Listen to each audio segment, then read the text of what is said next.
அம்மாவோட ஆசை அப்போ கூட உண்டு. ஓம் சக்தி, பராசக்தி. ஓம் சக்தி. குருவடி சரணம், திருவடி சரணம். ஓம் சக்தி. 1008 போற்றி மலர்கள். மந்திரம் 102. ஓம் பிறவி பிணிதீர் மருந்தே போற்றிவோம்.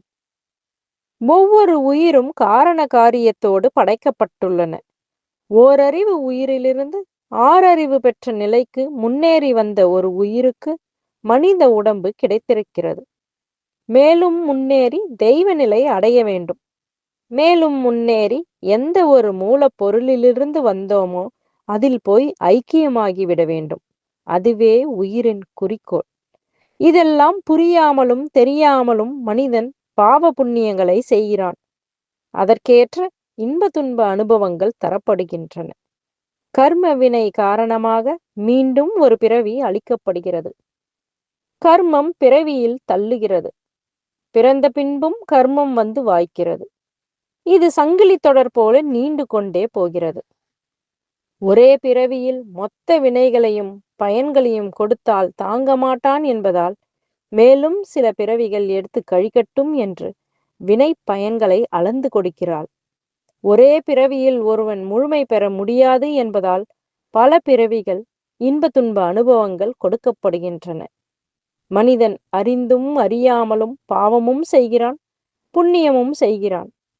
பாவங்கட்கு பயனாக துன்ப அனுபவங்கள் கொடுக்கப்படுகின்றன. புண்ணியங்களுக்கு பயனாக இன்ப அனுபவங்கள் கொடுக்கப்படுகின்றன. பாவமும் பிறவியில் தள்ளும், புண்ணியமும் பிறவியில் தள்ளும். புண்ணியமும் பிறவியில் தள்ளுமா? ஏன் அப்படி? ஒரு பயனை எதிர்பார்த்துதானே அவனவன் புண்ணியம் செய்கிறான். புண்ணியம் பொன் விலங்கு, பாவம் இரும்பு விலங்கு. இரண்டுமே பிறவியில் தள்ளுபவை. பாவத்தின் பயன்களை அனுபவித்து கழித்துவிட வேண்டும். எந்த புண்ணிய செயலையும் பலன்களை எதிர்பார்க்காமல் செய்ய வேண்டும். நமது மனம் அதற்கு தயாராக இல்லை. எனவே பிறவிகளும் தொடர்கின்றன, இன்ப துன்ப அனுபவங்களும் தொடர்கின்றன. இன்பமே எந்நாளும், துன்பமில்லை ஒரு நாளும் என்ற ஒரு வாழ்க்கை கிடைக்காதா? உயிர் முக்தி அடைகிற நிலையில்தான் ஆன்மாவுக்கு அந்த நிலை வாய்க்கும். அது கிடைக்காத வரை பிறவிகளும் தொடர்கதைதான், இன்ப துன்ப அனுபவங்களும் தொடர்கதைதான். பிறவி என்பதே ஒரு நோய்தான்.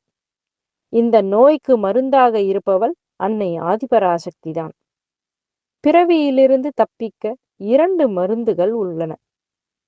தாயே நீயே கதி என்று நம்பி முழுவதுமாக சரணடைந்து விட வேண்டும். எந்த பலனையும் எதிர்பார்க்காமல் இறை தொண்டிலும் மக்கள் தொண்டிலும் ஈடுபடுத்திக் கொள்ள வேண்டும். பிறவி நோயை தீர்க்கும் மருந்தாக இருப்பவள் அன்னை ஆதிபராசக்தியே என இம்மந்திரம் போற்றுகிறது. ஓம் சக்தி. ஓம் ஓம் சக்தியே. ஆன்மீக குரு அருள் திரு பங்காரொடிகளார் அவர்களின் திருவடிகளே சரணம் அம்மா. மேல்மருவத்தூர் சுயம்பு அருள்மிகு ஆதிபராசக்தி சித்தர் பீடத்துடன் இணைந்திருங்கள். பெல் ஐக்கனை கிளிக் செய்து புதிய காணொளிகள் பற்றிய அறிவிப்புகளை உடனுக்குடன் பெறுங்கள். ஓம் சக்தி.